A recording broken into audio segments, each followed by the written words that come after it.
Assalamu alaikum wa rahmatullahi wa barakatuh. The term alpha male was coined in reference to wolves. Because the people who came up with, like red pill theory, alpha male theory, all of that stuff, they all believe in the theory of evolution. The entire theory, every aspect of the theory, is derived from and informed by the theory of evolution, evolutionary psychology.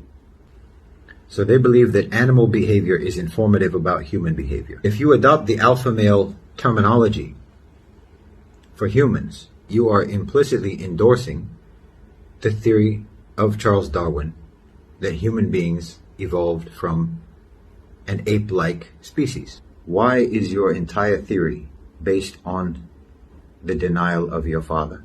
You are rejecting the actual true origin story of the human species, which was, we have one father, Adam alayhi salam, who was created by Allah subhanahu wa ta'ala with his own two hands. That's the origin of the human being. We didn't evolve from animals. You can believe in evolution in some aspects, in some of the proven aspects of evolution with regard to animal species.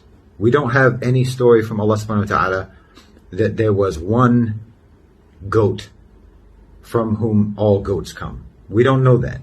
But the origin of human beings, we know.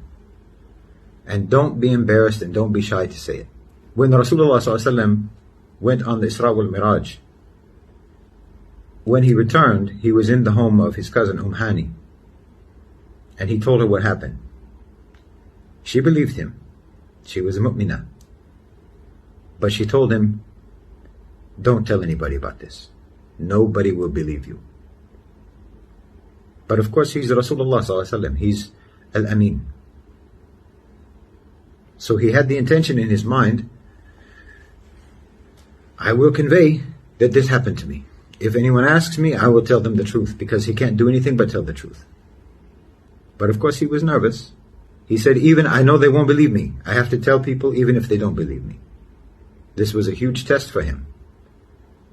To believe in what Allah subhanahu wa ta'ala had revealed to him on the Isra wal Miraj, to believe in it and to convey it.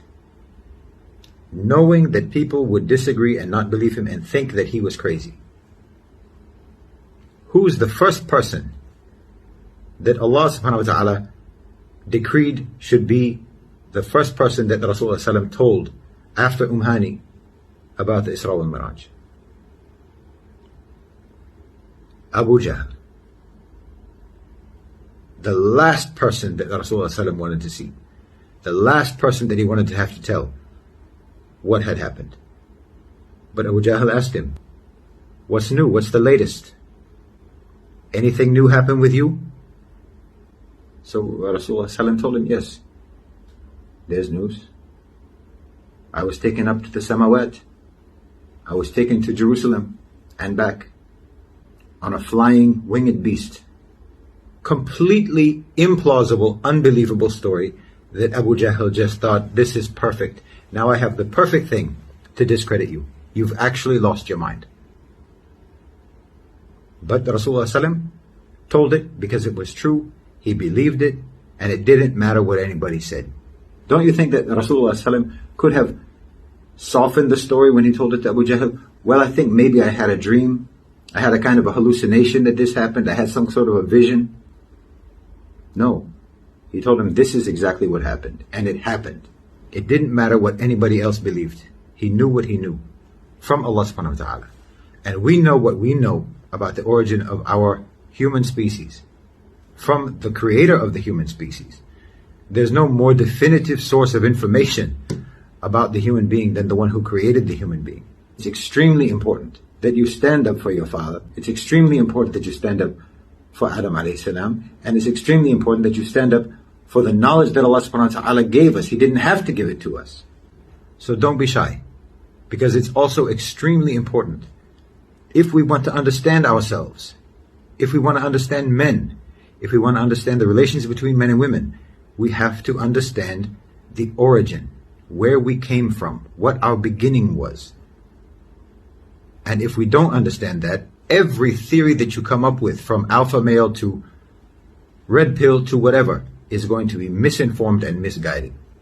If you don't understand how humans began, if you don't understand the real nature of our creation, then you're never going to come to a right conclusion about how we are, why we are this way, how we think, how we feel, how we behave, how we interact. All of that is going to be wrong. You have to understand the truth of our creation. And don't be shy and don't be embarrassed and don't be nervous just because other people will disagree with you and they won't believe you and they'll think you're crazy. It doesn't matter. We know it's true. And that's why Islam knows human beings better than any science, better than any philosophy, better than any theory that has ever come along. Because it came from the creator of the human being. You have to embrace that, believe it with all your heart, and build your understanding of human behavior upon that. Jazakumullahu khairan wa assalamu alaikum.